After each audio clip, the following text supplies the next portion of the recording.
तौकीर रजा साहब अगर वाकई मुसलमानों के इतने हिमायती हैं तो मुस्लिम नौजवानों के हाथों में लाठी डंडे ना दे करके मुसलमानों के हाथों में कलम देने की कोशिश करें। और ये लोग तो चाहते हैं ऐसा, पत्थरबाजी हो, आतिशबाजी हो, इससे इनकी दुकान चलती है। ताइफ के मैदान में प्यारे आका अलैहिस्सलातु वस्सलाम के ऊपर पत्थर बरसाए गए, प्यारे आका ने किसी पत्थर का जवाब नहीं दिया।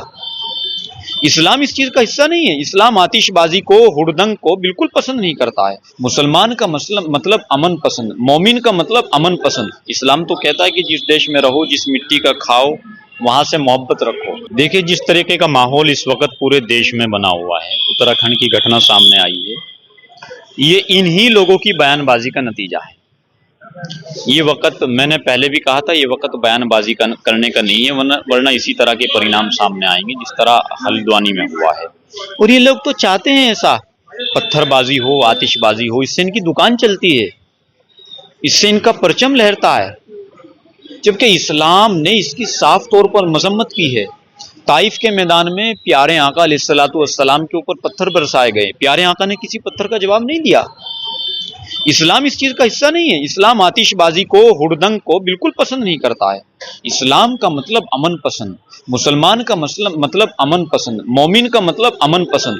इस्लाम और मुसलमान, मोमिन, इन तीन चीजों को जब एक जगह यकजा किया जाता है तो फिर एक मोमिन बनता है। और मोमिन का मतलब वो है कि जिसके सर के बाल से पांव के नाखून तक किसी भी गैर मुस्लिम को, चाहे वो सिख हो, ईसाई हो, क्रिश्चियन हो, यहूदी हो, पारसी हो, खा इंसान तो छोड़िए, जानवर को भी तकलीफ ना पहुंचे, ये इस्लाम है।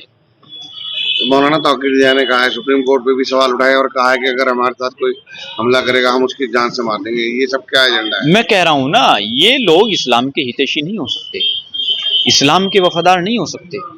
देश को तो छोड़िए आप, ये इस्लाम के वफादार नहीं है।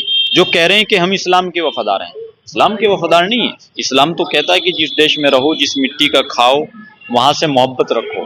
देश हमें देता है सब कुछ, हम भी तो कुछ देना सीखे। क्या हम देश को सिर्फ ये हुड़दंग मचाना सिखाएंगे, देश में पत्थरबाजी करना सिखाएंगे? हम किस रास्ते पर ले जा रहे हैं मुस्लिम नौजवानों को?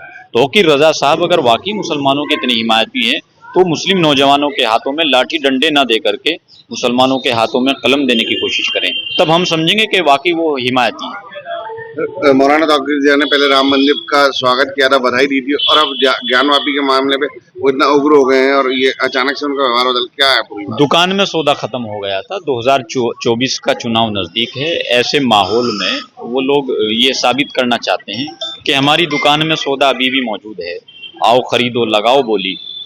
क्या मैसेज देना चाहेंगे समाज को? ये जो पूरा, मैं तमाम मुसलमानों को ये मैसेज देना चाहूँगा, ये वक्त पत्थरबाजी करने का, आतिशबाजी का नहीं है। ये वक्त तरक्की का है।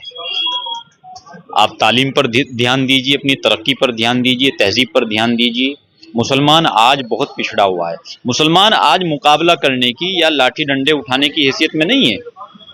तो मुसलमानों के हाथों में लाठी डंडा देना ऐसे माहौल में ऐसा होगा जैसा जो है आग पर पेट्रोल छिड़कना। भाजपा सरकार कैसा काम कर रही है यूसीसी पे, आप क्या कहना चाहेंगे? देखो सरकार क्या काम कर रही है, हम तो राजनीतिक लोग बिल्कुल नहीं है। हम सरकार को गालियां नहीं देते, इसी वजह से लोग कहते हैं कि सरकार से मिलो। यूसीसी का अगर मतलब ये है कि एक देश एक कानून, तो इसका स्वागत है, अच्छी बात है। हम तो चाहते हैं कि तमाम लोगों के लिए कानून हो।